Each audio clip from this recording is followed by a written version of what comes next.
भावी राजपुरोहित पधार चुके हैं।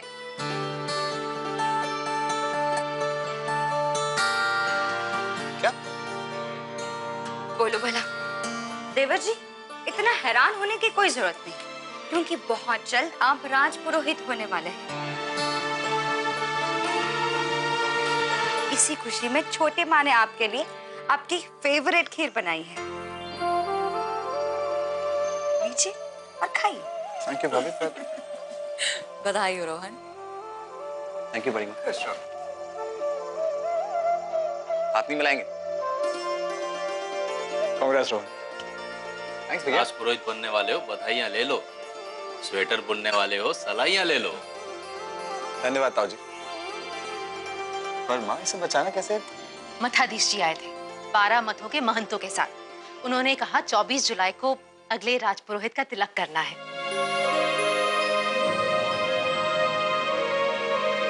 और पता है, जीजी ने बताया कि बाबूजी की इच्छा थी तुम राजपुरोहित बनो।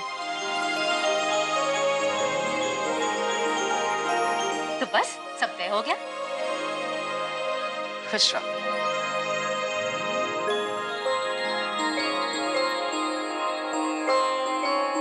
दाई माँ, आप हमें आशीर्वाद नहीं देंगी? बस हम तो ये जानत हैं कि अच्छे लोगन के साथ अच्छा हुए है और बुरे लोगन के साथ बुरा।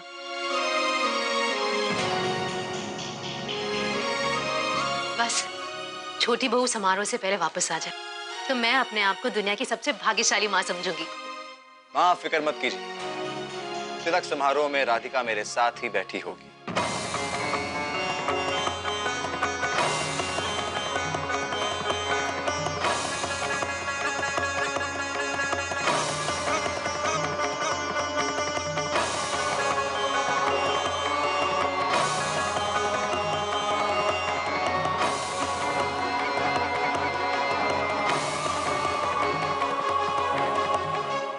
कृष्णाय गोविन्दाय गोपीजनवल्लभाय।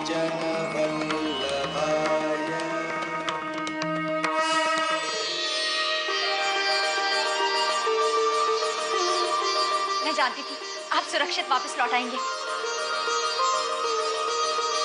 दादाजी कैसे हैं? अब चिंता की कोई बात नहीं है। उनसे ज्यादा बात तो नहीं हो पाई, लेकिन उन्हें होश आ गया। पर वहां पे रोहन आ गया था। क्या? तो फिर आप वहां से बचकर कैसे निकले? राधिका, तुम्हारे कान्हा ने बचा दिया।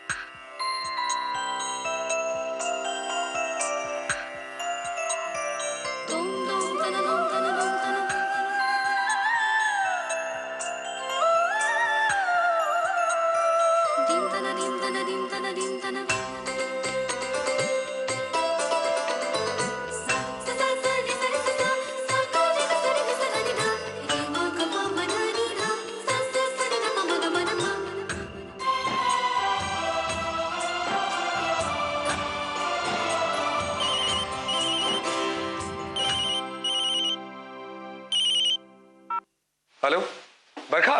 देव, रोहन को राजपुरोहित बनाया जा रहा है, वो भी 24 जुलाई को। सब तय हो गया है। मठाधीश आए थे 12 मठों के महंतों के साथ। पर ये सब कुछ इतनी जल्दी क्यों हो रहा है? वो सब मैं नहीं जानती, पर रोहन ने आज डाइनिंग टेबल पर पूरे विश्वास के साथ कहा है कि तिलक समारोह में राधिका उसके साथ बैठी होगी। पता नहीं उसके दिमाग में क्या चल रहा है, पर तुम दोनों सावधान रहना। हाँ,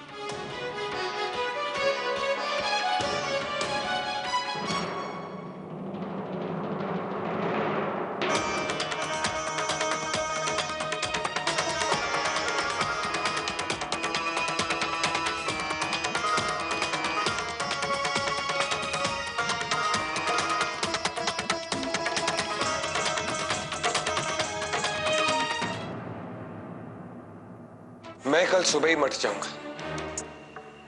वहां जाके मठाधीश से मिलूंगा। अगर मैं उन्हें बताऊंगा कि रोहन का राजपुरोहित बनना कितना गलत है, तो हमारा साथ जरूर देंगे। उन्होंने पुलिस को बता दिया तो? नहीं, मठ में जाना आपके लिए खतरों से खाली नहीं है। छोटी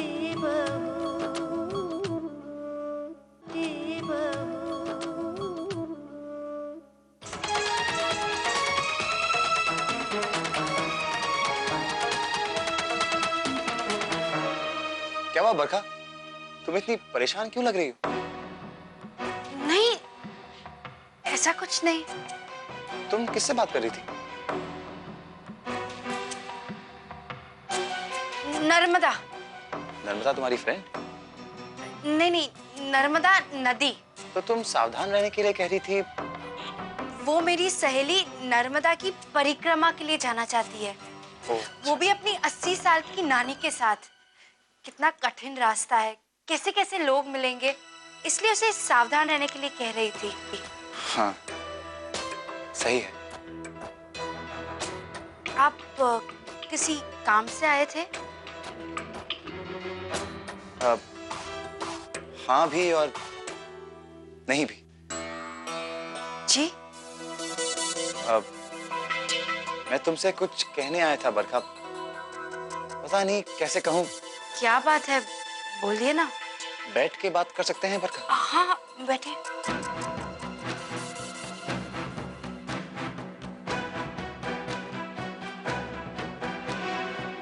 वो कहते हैं ना, अहंकार आदमी का सबसे बड़ा दुश्मन होता है। बस मेरे साथ भी कुछ ऐसा ही। तुम्हें सभी ने कहा ना कि राधिका मेरी पत्नी अपने मायके में है। झूठ, बिल्कुल झूठ। वो देव के साथ गई अपनी मर्जी से।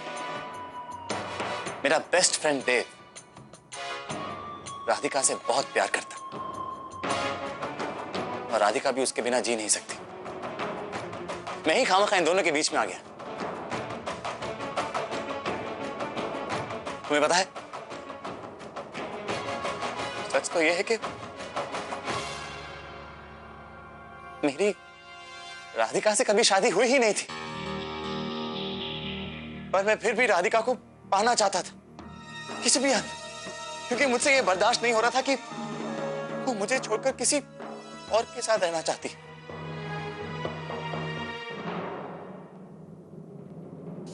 पर अब आपको अफसोस क्यों हो रहा है?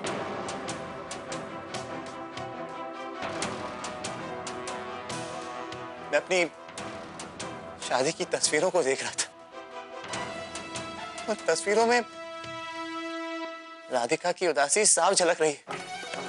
मैं उन तस्वीरों को देखता रहा बड़ी देर तक। फिर मुझे एहसास हुआ कि मैं चाहे कुछ भी कर लूं, कितनी भी कोशिश कर लूं, राधिका को अपना भी बना लूं, लेकिन उसके चेहरे पे वो मुस्कान नहीं ला सकता जो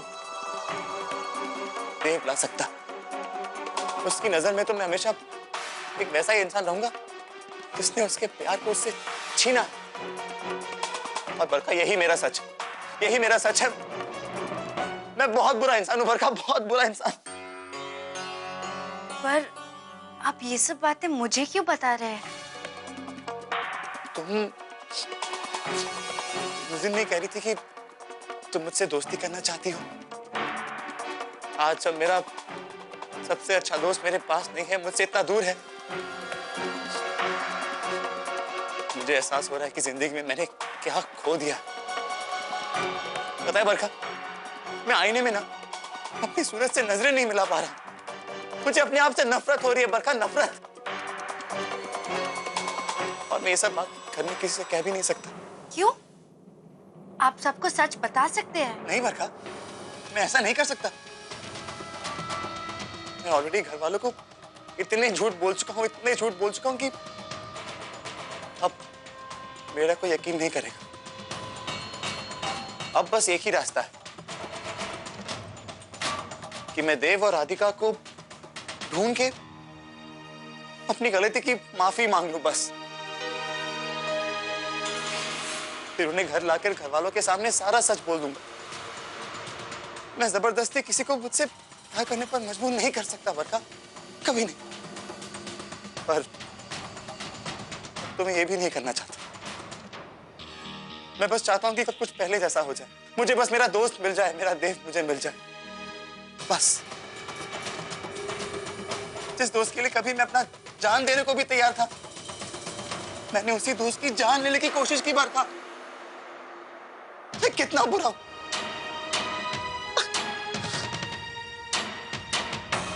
मैं सिर्फ एक बार बरखा, सिर्फ एक बार अपने हाथों को छोड़कर सर झुकाकर मेरे देव से माफी मांगना चाहता हूं। सिर्फ एक बार। पता नहीं भगवान भी मुझे ये मौका देगा या नहीं। पता है बरखा, तुमसे बात करके बड़ा अच्छा लगा, हल्का महसूस हो रहा है। मुझे एहसास हुआ है कि मुझे एक अच्छी दोस्त मिल गई है तुम्हारे रूप में। मेरा इरादा तुम्हें ये सब बता के परेशान करने का नहीं था। मैं अंदर ही अंदर घुट रहा था। मैं बस चाहता था कि ये सब बातें बाहर निकले किसी भी तरह। मैं चलता हूं। जी। Thank you.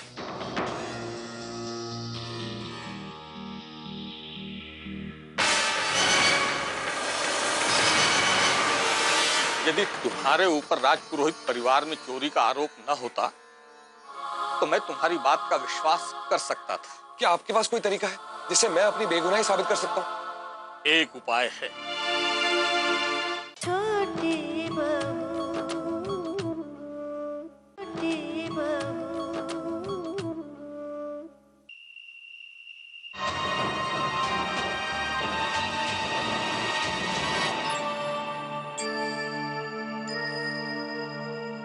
आप सोई नहीं? तुम भी तो नहीं सोई हो। आपने जब से दादाजी की हालत के बारे में बताया है, तब से बड़ी चिंता सी सताई जा रही है। कोई कैसे अपने पिता समान ससुर जी के साथ ऐसा दुर्व्यवहार कर सकता है? क्या बड़ी माँ को दादाजी पर एक पल भी तरस नहीं आया होगा? तरस इंसानों को आता है राधिका। मुझे नहीं लगता कि बड़ी माँ में थोड़ी सी भी इंसानियत बाकी है। अपने ही घर में कितने असुरक्षित हैं दादाजी। मन में बुरे बुरे से ख्याल आ रहे हैं।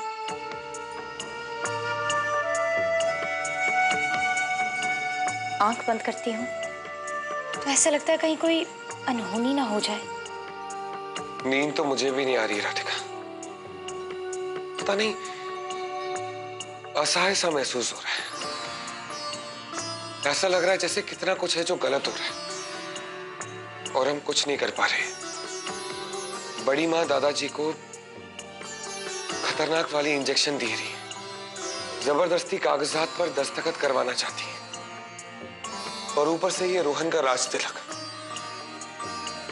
जबकि वकील साहब की बातों के बाद तो ये कितना साफ हो गया है कि रोहन छोटा पोता नहीं है। आप असहाय महसूस मत कीजिए। हम अगर कुछ नहीं कर पाए तो शायद। नहीं राधिका, हम कर सकते हैं। मैं कल सुबह ही मठ जाऊंगा, वहां जाके मठाधीश से मिलूंगा। वो पुरोहित ट्रस्ट से बहुत पहले से जुड़े हुए, जब सिर्फ एक ही मठ हुआ करता था। उन्हें पुरोहित परिवार के मान सम्मान का बहुत ज्यादा ख्याल है। अगर मैं उन्हें बताऊंगा कि रोहन का राजपुरोहित बनना कितना गलत है तो हमारा साथ जरूर देंगे। पर अगर वो आपकी बात ना सुने तो? क्योंकि जब आपकी तस्वीर अखबारों में छपी थी तो उसके साथ साथ ये भी लिखा गया था कि आप खानदानी जेवर चुराकर फरार हुए हैं। ऐसे में उन्होंने पुलिस को बता दिया तो? नहीं, मठ में जाना आपके लिए खतरों से खाली नहीं है। मुझे ये खतरा उठाना ही होगा राधिका। मुझे वो दिन तो याद नहीं है जब मुझे दादाजी उस घर में लाए थे, लेकिन मुझे इतना जरूर पता है कि आज मैं जो कुछ भी हूं सिर्फ और सिर्फ दादाजी की वजह से हूं। मुझे खाने के लिए खाना, पहनने के लिए कपड़ा, रहने के लिए एक छत, सब कुछ दादाजी की वजह से मिला था। और आज जब उन्हें मेरी जरूरत है, मुझे उनकी मदद करनी होगी राधिका। मुझे सब कुछ देखना होगा कि जैसा वो चाहते थे वैसे ही हो रहा है। मुझे कल सुबह मठ जाना ही होगा।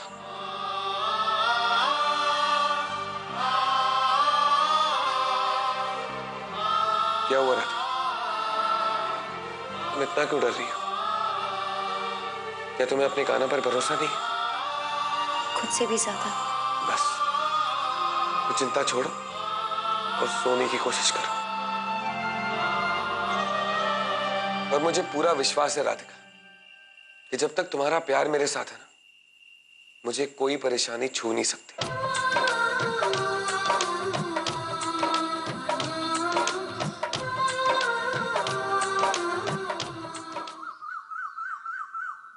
कृष्णाय गोविन्दाय गोपीजनवल्लभाय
अरे भाई, ये सारी सामग्री हवन कुंड के पास रखवा देना। हटा दीजिए।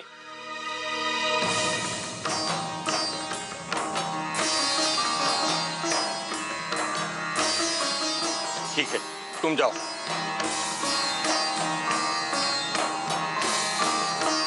तुम प्रणाम मठा दीजिए।